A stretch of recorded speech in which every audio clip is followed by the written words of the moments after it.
আসসালামু আলাইকুম। বাংলাদেশ বেতার, রাজশাহী। স্থানীয় সংবাদ পড়ছি উম্মে সালমা। অন্তর্বর্তীকালীন সরকারের প্রধান উপদেষ্টা শান্তিতে নোবেল বিজয়ী অর্থনীতিবিদ প্রফেসর ড মোহাম্মদ ইউনুস জানিয়েছেন, সংযুক্ত আরব আমিরাত সাজাপ্রাপ্ত ৫৭ বাংলাদেশির সকলকে সাধারণ ক্ষমা মঞ্জুর করেছে। তিনি আজ সম্পাদকদের সাথে এক বৈঠকে এসব তথ্য জানান। তিনি বলেন, সংযুক্ত আরব আমিরাতের ফেডারেল আদালতে দোষী সাব্যস্ত হয়ে সাজাপ্রাপ্ত ৫৭ জন বাংলাদেশিকে আজ দেশটির প্রেসিডেন্ট শেখ মোহাম্মদ বিন জায়েদ আল নাহিয়ান ক্ষমা করেছেন। তবে সাজা মওকুফ করা হলেও তাদের সে দেশে না রেখে শিগগিরই বাংলাদেশে পাঠানোর কথা জানিয়েছে দেশটি। পররাষ্ট্র উপদেষ্টা মোহাম্মদ তৌহিদ হোসেন বলেছেন, প্রবাসীদের অনেক সমস্যা ঢাকা থেকেই তৈরি করা হয়। এরপর যেন কম সমস্যা নিয়ে যেতে পারেন এবং ওখানে গিয়ে ভালো সার্ভিস ডেলিভারি পেতে পারেন। আজ দুপুরে পররাষ্ট্র মন্ত্রণালয়ে তিনি সাংবাদিকদের কথা বলেন। তৌহিদ হোসেন বলেন, মার্কিন যুক্তরাষ্ট্রের প্রতিনিধি দলের ঢাকা সফরকালে দ্বিপক্ষীয় বিষয়গুলো নিয়েই আলোচনা হবে। মার্কিন প্রতিনিধি দলের সঙ্গে র্যাবে নিষেধাজ্ঞা নিয়ে আলোচনা হবে কিনা জানতে চাইলে তিনি বলেন, এটা নিয়ে কি করা হবে এই মুহূর্তে সেটা বলা সম্ভব নয়। মার্কিন যুক্তরাষ্ট্রের প্রতিনিধি দলের আসন্ন ঢাকা সফর নিয়ে জানতে চাইলে পররাষ্ট্র উপদেষ্টা বলেন, তারা অল্প সময়ের জন্য আসছেন। তবে মার্কিন যুক্তরাষ্ট্রের প্রতিনিধি দলের সফরে দ্বিপক্ষীয় বিষয়গুলো নিয়েই আলোচনা হবে। তাদের সঙ্গে যে বিষয়গুলো আছে সেটাকে এগিয়ে নেওয়ার চেষ্টাও থাকবে। স্বরাষ্ট্র ও কৃষি উপদেষ্টা লেফটেন্যান্ট জেনারেল অবসরপ্রাপ্ত মোহাম্মদ জাহাঙ্গীর আলম চৌধুরী জানিয়েছেন, আইন শৃঙ্খলা পরিস্থিতির উন্নতি ও মাদক নিয়ন্ত্রণে পদক্ষেপ নেওয়া হচ্ছে।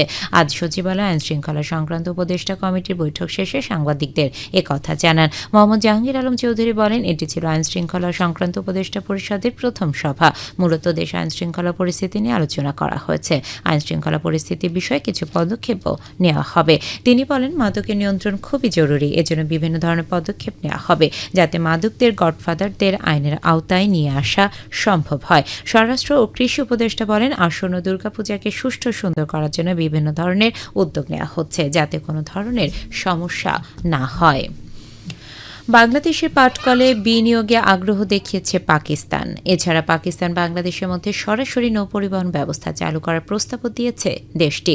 আজ সচিবালয়ে বস্ত্র, পাট এবং নৌপরিবহন মন্ত্রণালয়ের উপদেষ্টা ব্রিগেডিয়ার জেনারেল অবসরপ্রাপ্ত ড এম সাখাওয়াত হোসেনের সঙ্গে পাকিস্তানের হাইকমিশনার সৈয়দ আহমদ মারুফ সৌজন্য সাক্ষাৎকালে এসব বিষয় নিয়ে আলোচনা হয়। সাক্ষাতে বস্ত্র, পাট মন্ত্রণালয়ের উপদেষ্টা বাংলাদেশে বন্ধ থাকা রাষ্ট্রায়ত্ত বস্ত্র ও পাট কলগুলোয় পাকিস্তানি বিনিয়োগকারীদের বিনিয়োগে এগিয়ে আসার আহ্বান জানান। বিনিয়োগকারীরা এসব মিলে পাট ও বস্ত্র সহ অন্যান্য সংশ্লিষ্ট খাতে বিনিয়োগ করতে পারে বলে উল্লেখ করেন। পরে পাকিস্তানের হাইকমিশনার বিনিয়োগের বিষয়ে আগ্রহ প্রকাশ করেন এবং এদেশের পাট থেকে তৈরি সোনালী ব্যাগের ভূয়সী প্রশংসা করেন।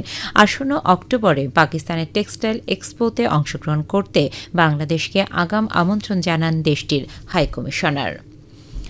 এ সময় উভয় দেশের মধ্যে বাণিজ্যিক সম্পর্ক বাড়ানোতে জোরারোপ করেন এবং বহুমুখী পাটজাত পণ্য পাকিস্তানে আমদানি করার জন্য পাকিস্তানি ব্যবসায়ীদের দৃষ্টি আকর্ষণের অনুরোধ জানানো হয়। এরপর পাকিস্তানের হাইকমিশনার আহমদ মারুফ পাকিস্তান বাংলাদেশের মধ্যে সরাসরি নৌ পরিবহন ব্যবস্থা চালু করার প্রস্তাব করে জানান, এতে দুই দেশের আর্থসামাজিক সম্পর্ক এগিয়ে যাবে। সে লক্ষ্যে বাংলাদেশ শিপিং কর্পোরেশন এবং পাকিস্তান শিপিং কর্পোরেশন যৌথভাবে কাজ করতে পারে। এর প্রতিক্রিয়ায় নৌ পরিবহন মন্ত্রণালয়ের উপদেষ্টা এম সাখাওয়াত হোসেন সরাসরি শিপিংয়ের বিষয়টি মন্ত্রণালয়ের সংশ্লিষ্টদের নিয়ে কাজ করবেন বলে জানিয়েছেন। এছাড়া দুই দেশের মধ্যে সম্পর্ক শক্তিশালী করতে বিনিয়োগ, যোগাযোগ ও সৌহার্দ্য বাড়াতে হবে বলে জানান বস্ত্র, পাট এবং নৌপরিবহন উপদেষ্টা। নাটোরের ৭টি উপজেলার প্রাতিষ্ঠানিক জলাশয়ে মোট ২.৮ টন পোনা মাছ অবমুক্ত করেছে জেলা মৎস্য বিভাগ। রাজস্ব খাতের আওতায় বাস্তবায়িত কর্মসূচিতে আজ গুরুদাসপুর উপজেলার ৮টি জলাশয়ে ৪১৫ কেজি রুই জাতীয় পোনা মাছ অবমুক্ত করা হয়।